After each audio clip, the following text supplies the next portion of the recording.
రైల్వేలో జాబ్ సాధించడం కొన్ని లక్షల మంది విద్యార్థుల కల.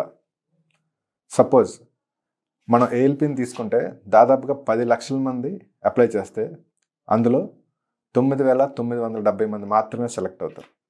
అంటే దాదాపుగా 1% మంది మాత్రమే సెలెక్ట్ అవుతారు. అంటే రైల్వేలో జాబ్ తెచ్చుకోవడం అనేది లక్ కాదు, అది ఒక మైండ్ సెట్. ఇప్పటివరకు మీకు ఎవరో చెప్పకపోయి ఉండొచ్చు, లేకపోతే మీకు తెలిసి ఉండకపోవచ్చు ఆ మైండ్ సెట్, దాని యొక్క రహస్యాలు ఏంటని. ఈరోజు మనం అది తెలుసుకోబోతున్నాం. Welcome to tenacity education. నా పేరు కిరణ్. 2013 రైల్వేలో, ఇండియన్ రైల్వేస్లో జూనియర్ ఇంజనీర్గా సెలెక్ట్ అయ్యాను. ట్రైనింగ్కి వారం రోజుల ముందు ఉండగా వేరే జాబ్ వచ్చింది. ఆ జాబ్కి వెళ్ళి ఇంటి హోమ్ టౌన్కి దగ్గరగా ఉందని ఆ జాబ్లోనే జాయిన్ అవ్వడం జరిగింది. రైల్వేకి నాకు ఉన్న అనుబంధం అంటే ఇది. టీచింగ్ అనేది నా ప్యాషన్. సో మోటివేట్ చేయడం, టీచింగ్ క్లాసెస్ చెప్పడం, తెలుగు స్టూడెంట్స్కి ముఖ్యంగా హిందీ వాళ్ళ కాంపిటీషన్ తట్టుకోలేకపోతున్నారు కాబట్టి మనకు తెలిసిన విషయాల్ని షేర్ చేసుకొని తెలుగు కమ్యూనిటీ నుంచి ఎక్కువ మంది jobs are non Hindi community నుంచి ఎక్కువ మందికి జాబ్స్ తీసుకురావాలనేది నా లక్ష్యం. ఇప్పుడు మనం టాపిక్లోకి వెళ్దాం. మన మైండ్ సెట్, రైల్వేలో జాబ్ తెచ్చుకోవాలి, ఏఎల్పి సెలెక్ట్ అవ్వాలి అని అనుకుంటే మనకు కావాల్సిన 5 ప్రిన్సిపల్స్ చెప్తాను. 5 ప్రిన్సిపల్స్, 5 సూత్రాలు అనుకోండి, 5 ఫిలాసఫీస్ అనుకోండి, 5 చెప్తాను. అందులో ముఖ్యంగా ఫస్ట్ కావాల్సింది డిసిప్లైన్, తర్వాత కన్సిస్టెన్సీ, తర్వాత స్మార్ట్ వర్క్, తర్వాత పేషెన్స్, తర్వాత టెనాసిటీ. ఈ 5 గురించి మనం వివరంగా తెలుసుకుందాం. ఫస్ట్ డిసిప్లైన్ అంటే ఏంటి? డిసిప్లైన్ అంటే ఏంటంటే సెట్ ఆఫ్ రూల్స్, కొన్ని రూల్స్ పెట్టుకోవాలి మీకు. ఇప్పుడు ఒకవేళ మీరు రైల్వేలో జాబ్లో సెలెక్ట్ అయినా కూడా మీరు అక్కడికి వెళ్ళిన తర్వాత కొన్ని సెట్ ఆఫ్ రూల్స్ ఉంటాయి మీకు. ఫస్ట్ స్టార్టింగ్ ఏంటంటే బ్రెత్ అనలైజర్ టెస్ట్ చేసుకునే మీరు లోపల ఎక్కడానికి అవుతుంది, అది ఒక రూల్. తర్వాత మీరు యూనిఫామ్ వేసుకొని ఉండాలి, అది ఇన్షర్ట్ వేసుకొని ఉండాలి, ఓకే, షూ వేసుకొని ఉండాలి. ఇవన్నీ కూడా కొన్ని రూల్స్ ఉంటాయి, ఒక్కొక్క దానికి కొన్ని రూల్స్ ఉంటాయి. ప్రతి దగ్గరికి వెళ్ళాలన్నా రూల్స్ ఉంటాయి. ఆర్మీలో జాయిన్ అవ్వాలంటే కొన్ని రూల్స్ ఉంటాయి, కొన్ని రూల్స్ పాటించాలి, పాటించి తీరాలి. సో మీరు కూడా మీరు అనుకున్న లక్ష్యాన్ని సాధించాలంటే కొన్ని సెట్ ఆఫ్ రూల్స్ మీకై మీరు పెట్టుకొని దాన్ని నిరంతరం చేస్తేనే మీరు గోల్కి సాధించగలుగుతారు. సో ఈ సెట్ ఆఫ్ రూల్స్ ఏంటి? డిసిప్లిన్ అంటే ఏంటి? ఫస్ట్ ట్రై టు వేకప్, అంటే మార్నింగ్ 4:45కి లగడానికి ట్రై చేయండి. ట్రై చేసిన తర్వాత ఒక 5 minutes or 10 minutes మెడిటేషన్ చేయండి. తర్వాత 5 o'clock నుంచి మీ క్లాస్ స్టార్ట్ చేసుకోండి, మీ ప్రిపరేషన్ స్టార్ట్ చేసుకోండి. 5 నుంచి 8 o'clock వరకు ప్రిపేర్ అవ్వండి. 3 hours, మార్నింగ్ 3 hours. ఓకే, ఎవరు డిస్టర్బ్ చేయరు. అందులో కొంచెం ఇంపార్టెంట్ టాపిక్స్ అంటే మీకు కొంచెం మైండ్ పెట్టి ఆలోచించారు. ఫర్ ఎగ్జాంపుల్ CBT 1లో కానీ ఉంటే మీరు అర్థమెటిక్ కానీ ప్రిపేర్ అవ్వచ్చు, అర్థమెటిక్ కానీ మ్యాథ్స్ కానీ ఇలాంటి వాటికి ప్రిపేర్ అవ్వచ్చు. థియరిటికల్ క్వశ్చన్స్ ఎప్పుడైనా కానీ కెమిస్ట్రీ కానీ, నెక్స్ట్ బాటనీ కానీ ఇలాంటివి ఏమన్నా ఉన్నాయా, లేకపోతే మనం GS కానీ జీకే కానీ ఇలాంటివి కానీ, లేకపోతే ట్రేడ్ థియరీ వరకు వచ్చేస్తే ఈవినింగ్ పెట్టుకోండి. మార్నింగ్ మాత్రం అర్థమెటిక్ మ్యాథ్స్ లాంటివి ఏమైనా ప్రాబ్లమేటిక్ ఉంటే అవి మార్నింగ్ పెట్టుకోండి. ఓకే, 8 వరకు ప్రిపేర్ అయ్యారు. 8 నుంచి 9 వరకు బ్రేక్ఫాస్ట్కి ఒక స్లాట్ పెట్టుకోండి. మీరు ప్రిపేర్ చేసుకునే వాళ్ళైతే మీరే వండుకోండి. ఇంట్లో పేరెంట్స్ కానీ ఎవరైనా హెల్ప్ చేస్తే ఫైన్. ఒకవేళ లేదు నేను హాస్టల్లో ఉన్నానంటే హాస్టల్లో టైంకి వెళ్ళి బ్రేక్ఫాస్ట్ చేసి వచ్చేయండి. ఓకే, ఇవన్నీ కేటగిరీస్ వైజ్ చెప్తున్నాం. తర్వాత 9 o'clock నుంచి 1 o'clock వరకు ఒక 4 hours స్లాట్ పెట్టుకోండి. ఈ 4 hours స్లాట్లో టేబుల్ కానీ ఉంటే ఫైన్, టేబుల్ దగ్గర కూర్చొని సైలెంట్లో పెట్టుకొని ప్రిపరేషన్ స్టార్ట్ చేసుకోండి.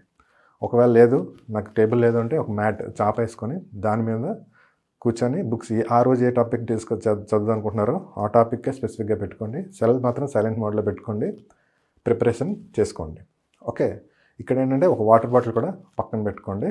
ఓకే, ప్రిపరేషన్ స్టార్ట్ చేయండి. 1 o'clock వరకు, 1 o'clock నుంచి 2 o'clock వరకు ఒక బ్రేక్ తీసుకోండి, అది లంచ్ బ్రేక్. ఆ లంచ్ బ్రేక్ ప్రిపరేషన్ అయితే ప్రిపేర్ చేసుకుంటే ఓకే, ఇంట్లో తింటే ఓకే, లేదా హాస్టల్ ఎక్కడైనా కానీ ఫైన్. బట్ ఆ 1 hour బ్రేక్లో 20 minutes ఆర్ 15 minutes కరెంట్ అఫైర్స్కి పెట్టుకోండి. అంతకుమించి కరెంట్ అఫైర్స్ గురించి ఎక్కువ వేస్ట్ చేయాల్సిన అవసరం అయితే లేదు. ఎందుకంటే కరెంట్ అఫైర్స్ ఎంత చదివినా కూడా కొత్త టాపిక్స్ వస్తాయి, లేకపోతే వినింగ్ టాపిక్సే వస్తుంటాయి.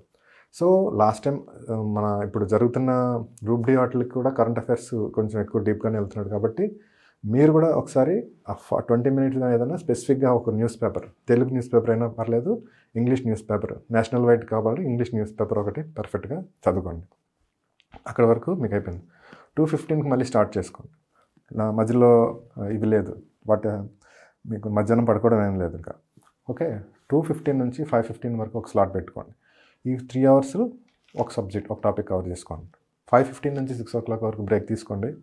వాక్ వెళ్ళండి, ఒక హాఫ్ అన్ అవర్ వాక్ వెళ్ళండి. మళ్ళీ 6 or 6:15 మీకు అన్నీ బట్టి చదువుకోండి. 6:15 నుంచి మళ్ళీ 8:15 వరకు చదువుకోండి. 8:15 నుంచి 8:30, 8:45 వరకు మళ్ళీ డిన్నర్.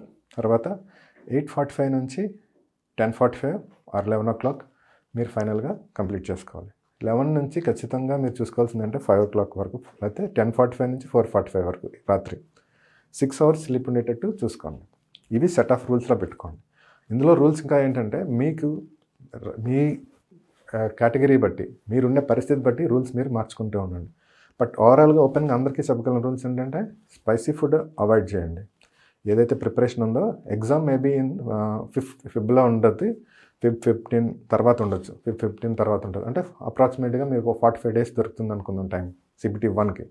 CBT 2 తర్వాత డిస్కస్ చేద్దాం. సో CBT 1కి మాత్రం 45 days ఉంటుంది కాబట్టి ఆ 45 daysలో try to avoid spicy food. ఎవరికైనా డ్రింక్ హ్యాబిట్ ఉంటే డ్రింక్ అవాయిడ్ చేసేయండి. ఓకే, టీ కాఫీ అంటే మానేయండి. సెల్ అడిక్షన్ మానేయండి. పనికిరాని యాప్లన్నీ తీసేసేయండి. ఎంతవరకు మీకు ప్రిపరేషన్కి సెల్ అవసరం అవుతుందో అంతవరకే ఉంచుకోండి. అనవసరమైన టైంలో దాన్ని సెల్ ఆఫ్ చేసేయండి. రీల్స్ స్క్రోలింగ్ మానేసేయండి. Good morning, good night, good afternoon మెసేజ్లు ఆపేసేయండి. ఫ్రెండ్స్తో చిట్ చాట్లు మానేసేయండి. ఇవి సెట్ ఆఫ్ రూల్స్లా పెట్టుకోండి. ఏదైనా అవసరం ఉంటే మాత్రమే మీరు ఎవరికన్నా ఫోన్ మాట్లాడండి. అంతవరకు అనవసరమైన ఫోన్స్ అటెండ్ అవ్వకండి. టైం మాత్రం ప్రిసైజ్గా యూజ్ చేసుకోండి. చాలా యాక్యురేట్గా మీరు ఎంత ప్రిపేర్ అవుతున్నారో అంత చూసుకోండి. వీలైతే ఒక వాచ్ తీసుకోండి, బ్యాటరీ వాచ్ 100 rupees నుంచి స్టార్ట్ అవుతాయి. బ్యాట్ తీసుకొని దానికి మీరు ఏం చేయాలంటే టైమర్ పెట్టుకొని 1 minute మీరు ఎన్ని MCQs చేయగలుగుతున్నారు, ప్రిపరేషన్ చేసుకున్నారు. తర్వాత ప్రతిరోజు మాత్రం MCQs మిస్ అవ్వద్దు. ప్రతిరోజు MCQs చదువుతూనే ఉండాలి. ఒక టైమర్ పెట్టుకొని 1 minuteలో మీరు ఎన్ని బీట్స్ చేయగలుగుతున్నారు. సపోజ్ 1 bit చేశారా, లేకపోతే 2 చేశారా, 3 చేశారా, 4 bits చేశారా అనేది మీరు చూసుకోండి. సో అప్పుడు మీకు ఏమవుతుందంటే మీకు టైం వాల్యూ తెలుస్తుంది. ఇప్పుడు 1 bit పెట్టుకున్నారు, టైమర్ పెట్టుకున్నారు, 1 bit సాల్వ్ చేశారు 1 minuteలో. తర్వాత కొద్దిగా అలాగా డే పాస్ అయిన కొద్దీ 3 bits చేస్తారు. అంటే ఏంటి, 160 seconds = మీకు 3 bits అవుతున్నాయి. అంటే 1 bit 20 seconds అవుతుంది. సో 1 minute మీకు వేస్ట్ చేస్తే ఒక 3 bits మీరు మిస్ అయిపోతున్నారు. సో మీకు అది తెలిసినప్పుడు మీరు రీల్స్ స్క్రోల్ చేయడం కానీ, లేకపోతే ఫ్రెండ్స్తో చిట్ చాట్ చేయడం కానీ, మూవీస్ చూడడం కానీ ఇవన్నీ కూడా ఉండదన్నమాట మీకు. సో మీరు ఇది మీ సెట్ ఆఫ్ రూల్స్ ఇలా మీరు పెట్టుకొని దాని గురించి మీరు ఒక లక్ష్యం పెట్టుకొని మీరు సక్సెస్ అవ్వడానికి ట్రై చేయండి. నెక్స్ట్ సెకండ్ పాయింట్ ఏంటంటే కన్సిస్టెన్సీ. మీరు సెట్ ఆఫ్ రూల్స్ పెట్టుకున్నారు, కన్సిస్టెన్సీ ఏంటంటే ప్రతిరోజు అదే టైంకి అదే పని చేయడం కన్సిస్టెన్సీ అంటారు. ఈరోజు నాకు మోటివేషన్ వచ్చింది, ఈరోజు నాకు చదవాలనిపించింది, సో ఈరోజు 10 గంటలు చదివేశాను, రేపు నేను పడుకుంటాను, రేపు రెస్ట్ తీసుకుంటాను, లేకపోతే రేపు 2 గంటలే చదువుతాను అనేది కాదు. ఎవ్రీడే ఒక టైం పెట్టుకుంటే ఆ టైంని ఖచ్చితంగా కన్సిస్టెన్స్గా చేయాల్సింది. మీరు ఎక్కడైనా ఒక చెట్టు కొట్టేవాడిని చూడండి ఒకసారి. ఒక దగ్గర ఎక్కడైతే ఆ గొడ్డలతో కొడతాడో అదే పాయింట్ని మళ్ళీ అక్కడే కొడతాడు, మళ్ళీ అదే పాయింట్ని అలా అది బ్రేక్ అయ్యే వరకు అదే పాయింట్ని కొడతాడు. దాన్ని కన్సిస్టెన్సీ అంటారు. ఒక దగ్గర కొట్టి ఇక్కడ బాగాలేదని మరి వేరే దగ్గర కొట్టి ఇంకో దగ్గర. సో ఇది కాదు కన్సిస్టెన్సీ. ఎవ్రీడే అదే చేయడం. డిసిప్లిన్ అంటే ఏంటంటే నీకు వర్షం పడినా కూడా వాకింగ్ వెళ్ళాలనుకుంటే గొడుగేసుకొని వెళ్ళడాన్ని డిసిప్లిన్ అంటారు. కన్సిస్టెన్సీ అంటే అదే పని ప్రతిరోజు చేయడాన్ని కన్సిస్టెన్సీ అంటారు. ఇవి రెండు అని ఉన్నాయంటే నీకు ఈజీగా సక్సెస్ అవుతావు. థర్డ్ థింగ్ ఏంటంటే స్మార్ట్ వర్క్. కష్టపడి చదవండి అని అంటారు. కష్టపడి చదవండి, బట్ ఏంటంటే స్మార్ట్గా ప్లాన్ చేసుకోండి. స్మార్ట్గా ప్లాన్ చేసుకోవడం ఏంటంటే MCQస్ని వదలకండి. ప్రతిరోజు MCQ చేయండి. మల్టిపుల్ చాయిస్ క్వశ్చన్ ప్రతిరోజు చేయండి. ఓకే, నెక్స్ట్ ఏంటంటే మొత్తం సిలబస్ అంతా కంప్లీట్ చేద్దామంటారు అనుకోకండి. సిలబస్ అంతా కంప్లీట్ చేసేద్దామని అనుకోకండి. డీప్ అనాలిసిస్కి వెళ్ళిపోకండి. ఒక టాపిక్ ఏదన్నా వచ్చిందంటే ఆ టాపిక్ వీలైనంత వరకు 1 hourలో కంప్లీట్ చేసే ట్రై చేయండి. ఇప్పుడు ఫస్ట్ రీజనింగ్ ఏదైనా ఉందనుకోండి, ఒక టాపిక్ ఉంది, ఆ టాపిక్ డీప్గా అనాలిసిస్ 4 బుక్కులు చదివేసి 5 బుక్కులు చదివేసి ఇలా చేయకండి. జస్ట్ ఒక బుక్ ఏదన్నా స్టాండర్డ్ బుక్ ఏదైనా ఒకటి పట్టుకుంటే ఆ బుక్కే ఫాలో అయిపోండి. సో ఆ బుక్ ఫాలో అయిపోయి ఆ బుక్ని 1 hourలో కంప్లీట్ చేసేసుకోండి. ఆ టాపిక్ని కంప్లీట్ చేసుకొని MCQస్కి వెళ్ళిపోండి. అంతేకాకపోతే డీప్ అనాలిసిస్కి వెళ్ళిపోద్ది. డీప్ అనాలిసిస్కి వెళ్ళిపోతే టైం వేస్ట్ అయిపోతుంది. సబ్జెక్టు ఎక్కువ చదివినట్టు ఉంటుంది కాబట్టి ఎగ్జామ్కి వెళ్ళినప్పుడు మీకు అది యూజ్ అవుతుంది. ఎక్కువ చదవకండి. చదివిన కొద్దీ అంటే ప్లాన్ చేసుకోండి. ఇందులో ఫస్ట్ మీరు చూసుకోవాల్సింది ఏంటంటే ఫస్ట్ సిలబస్ ఏం చేయాలంటే జెరాక్స్ తీసుకోండి. ఫస్ట్ సిలబస్ ఉందంటే జెరాక్స్ తీసుకోండి. డబ్బులకి ఇబ్బంది అవుతుందంటే పేపర్ మీద రాసుకోండి. ఓకే, సిలబస్ అంతా జెరాక్స్ తీసుకొని దాన్ని పెట్టుకొని మీకు అందులో ఏది ఈజీ అనేది టిక్ పెట్టుకోండి, ఏ టాపిక్ అనేది. నెక్స్ట్ ఎంసీక్యూస్ ఉంటుంది, అది కూడా వీలైతే జెరాక్స్ తీసుకోండి, లేకపోతే రాసుకోండి బుక్లో. సెల్లో మాత్రం చూసి అలాగా దాన్ని స్ట్రాటజీస్ వేసుకోకండి. ప్రిపరేషన్ వరకు సెల్ ఓకే, బట్ స్ట్రాటజీస్ వేసుకోవడానికి మాత్రం పేపర్ ఉంటేనే బెటర్. సో ఎంసీఎస్కి తీసుకున్న తర్వాత ఏ ఇయర్ ఏ టాపిక్ నుంచి ఎంత వస్తుంది. ఫర్ ఎగ్జాంపుల్ ఈరోజు ఈ టాపిక్ అంటే సపోజ్ వెలాసిటీ, ఇందులో నుంచి ఒక బిట్ వచ్చింది. నెక్స్ట్ రీజనింగ్, రిలేషన్ నుంచి ఒకటి వచ్చింది. ఇలాగ ఎన్ని బిట్స్ వస్తున్నాయి, పర్సంటేజ్ నుంచి ఈసారి వచ్చిందా, ఎన్ని వచ్చాయి. ఒకవేళ అయితే సేఫ్టీ హెల్త్, అందులో నుంచి బిట్స్ వచ్చాయా, అందులో నుంచి ఏంటి, లేకపోతే ఎలక్ట్రిసిటీ నుంచి ఎన్ని వచ్చాయి. ఇలాగ ప్రతిదీ ఒక అనాలిసిస్ లాగా ఒకటి వేసుకున్న తర్వాత ఇప్పుడు మీకు ఏది వదిలేయాలనేది అర్థమవుతుంది. సేఫ్టీ అని ఉందనుకోండి, దానికి ఎన్ని రోజులు ప్రిపేర్ అవ్వాలనేది చూసుకోండి. నెక్స్ట్ ఇంకొకటి ఏంటంటే ఎవరైనా కానీ అథెంటికేటెడ్ బుక్సే ఫాలో అవ్వండి, అథెంటికేటెడ్ సోర్స్ నుంచే ఫాలో అవ్వండి. ఎవరన్నా తెలిసిన వాళ్ళ దగ్గర నుంచే క్లాసెస్ వినండి. ఏమవుతుందంటే వాళ్ళకి తెలిసిన సబ్జెక్ట్ అంతా చెప్పడానికి ట్రై చేస్తారు, బట్ ఎగ్జామ్లో ఏం అడుగుతారు అనేది తెలిసిన వాళ్ళ దగ్గర వినడానికి ట్రై చేయండి. దానివల్ల ఏమవుతుందంటే నీకు టైం సేవ్ అవుతుంది, అనవసరం స్క్రాప్ అంతా బుర్రలోకి పెట్టుకోకుండా జస్ట్ పాయింట్ టు పాయింట్ చదవడానికి అవుతుంది. సపోజ్ ఇప్పుడు ఐటీఐస్ కాలేజ్కి వెళ్తే అక్కడ చాలామంది లెక్చరర్స్ ఉంటారు, వాళ్ళందరూ క్లాసెస్ చెప్పడానికి అవుతుంది. బట్ ఏమవుతుంది, నీకు అంత సిలబస్ నీకు అవసరం లేదు. నీకు ఎగ్జామ్కి ఏమొస్తుంది, నువ్వేం చదవాలి అనేదే చూసుకోవాలి. ఇప్పుడు డీజిల్ ఉంది, దాని ఇంజిన్ ఎలా స్టార్ట్ చేయాలి, ఎలా చేయాలి అనేది అవసరం లేదు. ఎగ్జామ్లో ఏ పాయింట్ ఇస్తాడు, ఎలా చదవాలి, ఎగ్జామ్లో ప్యాటర్న్ మార్చిస్తాడు, అంటే క్వశ్చన్ స్టైల్ మార్చిస్తాడు, అప్పుడు నువ్వు ఎలా ప్రిపేర్ అవ్వాలి అనేది నీకు తెలియాలి. ఇదంతా స్మార్ట్ వర్క్లోకి వస్తుంది. సో స్మార్ట్గా చదవండి. హార్డ్గా చదవండి అంటే రోజుకి 14 గంటలు చదవమంటే అది హార్డే అవుతుంది. బట్ హార్డ్ అనుకోకండి, దాన్ని ప్లాన్ చేసుకొని స్మార్ట్ వర్క్గా చదవండి. ఓకే, థర్డ్ది స్మార్ట్ వర్క్ అనే అనాలిసిస్ అయిపోయింది. నెక్స్ట్ ఏంటంటే ఇంపార్టెంట్ పాయింట్ అంటే పేషెన్స్. రైల్వే ఎగ్జామ్స్కి ప్రిపేర్ అవుతున్నారంటే మీకు ఓపిక ఉండాలి. ఆ ఓపిక ఉంటేనే ఎగ్జామ్ చాలా రోజులు నడుస్తుంది. ఈరోజు నోటిఫికేషన్ వచ్చింది, ఆ తర్వాత దానికి మళ్ళీ తర్వాత చెక్ చేసుకోమని నెట్లో చెక్ చేసుకోవాలి. చెక్ చేసుకున్న తర్వాత CBT 1 అంటారు, CBT 2 అంటారు, CBAT అంటారు, మళ్ళీ డాక్యుమెంట్ వెరిఫికేషన్, మెడికల్, ఇవంతా ఒక ప్రాసెస్. ఒకవేళ పొరపాటును కానీ ఒకసారి ఈ స్టేజ్లో ఏదన్నా కానీ మిస్ అయితే మళ్ళీ నెక్స్ట్ సర్కిల్. సో ఓపిక అనేది మాత్రం రైల్వే ఎగ్జామ్స్ ప్రిపేర్ అయ్యే వాళ్ళకి, ఈ రైల్వేనే కాదు ఏ ఎగ్జామ్ కన్నా ఓపిక ఉండాలి. ప్రతిదానికి ఓపిక పెట్టుకోండి. అంటే కంగారు పడకండి, ఈ ప్రాసెస్లో, ఈ ప్రిపరేషన్ ప్రాసెస్లో గొడవలు పడకండి. ప్రతిదానికి ఓపిక, నిదానంగా ఉంటేనే ఈ ప్రాసెస్ అంతా కానీ క్లియర్ చేయడానికి అవుతుంది ప్రతిదానికి. ఎందుకంటే 6 months నుంచి దాదాపుగా 2 years వరకు పట్టచ్చు ఒక ఎగ్జామ్ కానీ రైల్వేలో కానీ క్రాక్ చేయాలంటే. రైల్వేనే కాదు, ఏ కాంపిటీషన్ ఎగ్జామ్ క్రాక్ చేయాలన్నా కానీ ఓపిక ఉండాలి. నాకు నోటిఫికేషన్ ఇచ్చాడు రైల్వే వాడికి, ఇది తెలీదు అది తెలీదు, ఇవన్నీ కూడా అన్నెసెసరీ టాపిక్స్. పని జరిగిందా లేదా, నువ్వు వచ్చావు, చదివావు, సెలెక్ట్ అయ్యావు, వెళ్ళిపోయావు, అంతే. మిగిలిన డిస్కషన్స్ అంతా వేస్ట్, స్క్రాప్.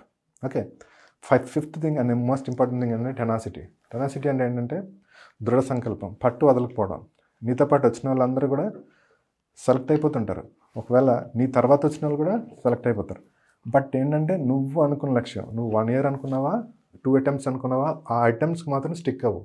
ఇప్పుడు లైఫ్ లాంగ్ ప్రిపేర్ అవ్వమని చెప్పట్లేదు, బట్ నువ్వేదో ఒక టైం స్లాట్ అంటే 1 year ప్రిపేర్ అవుతున్నావు నువ్వు. సపోజ్ నీకు ఈ నోటిఫికేషన్ 2025 నోటిఫికేషన్ అప్లై చేసావు, 2026 కూడా నేను ప్రిపేర్ అవుతాను అనుకుంటే నువ్వు మెంటల్గా 2 years అని ప్రిపేర్ అవ్వు. ఈ 2 years టెనాసిటీ అంటే దృఢ సంకల్పం, నెవర్ గివ్ అప్, అసలు వదలొద్దు. ఏ సిచ్యువేషన్స్ అయినా కానీ, ఏడుపు వస్తుందా, ఒక గంటలో నీళ్ళు కారుస్తున్నా ఇంకో గంటలో చదువుతాం, అంత దృఢ సంకల్పంగా టెనాసిటీ, రాక్ సాలిడ్ డిటర్మినేషన్గా ఉంటేనే నువ్వు క్లియర్ చేయగలుగుతావు ఎగ్జామ్. సో ఈ 5 principles పెట్టుకొని మీరు ఖచ్చితంగా ఒక ప్రణాళిక వేసుకొని ఖచ్చితంగా మీరు ముందుకెళ్తే ఈ 2025 అనేది మీకు జాబ్ ఇయర్ అవుతుంది. ఎందుకంటే బెస్ట్ ఆప్షన్స్ ఉన్నాయి మీకు. దాదాపుగా ఒక 10,000 పోస్టుల వరకు ఏఎల్పీ వేశారు. సో మిగిలిన ఏఎల్పీ అనే కాదు, ఏ పోస్టులోనే వేశారు. సో మీరు ఈ ఇయర్ 2025కి ఏమన్నా మళ్ళీ సపోర్ట్ నాకు ఏమైనా ఇబ్బంది అవుతుంది అని అనడానికి కూడా 2026 నోటిఫికేషన్ ఆల్రెడీ రెడీగా ఉంది. 2026 మార్చ్లో నోటిఫికేషన్ వస్తుంది. సో దానికి మీకు ఒక సపోర్ట్ ఉంది. అంటే ఈ ఎగ్జామ్ నాకు ఏమన్నా అవుతుందా అని దానికి సపోర్ట్ ఉంది. బట్ దాని గురించి ఆలోచించదు. ఫోకస్ అంతా 2025 మీకు జాబ్ కొట్టుకొని జాబ్లో సెలెక్ట్ అయిపోవడానికి ట్రై చేయండి. ఓకే, ఈ విషయాల్లో ఏ డౌట్ ఉన్నా కానీ నాకు కామెంట్ చేయండి, నేను ఖచ్చితంగా మీకు రిప్లై ఇస్తాను. ఇలాంటి ఫర్దర్ వీడియోస్ కోసం లైక్ చేయండి, షేర్ చేయండి, సబ్స్క్రైబ్ చేయండి. I wish you all the very best. Thank you.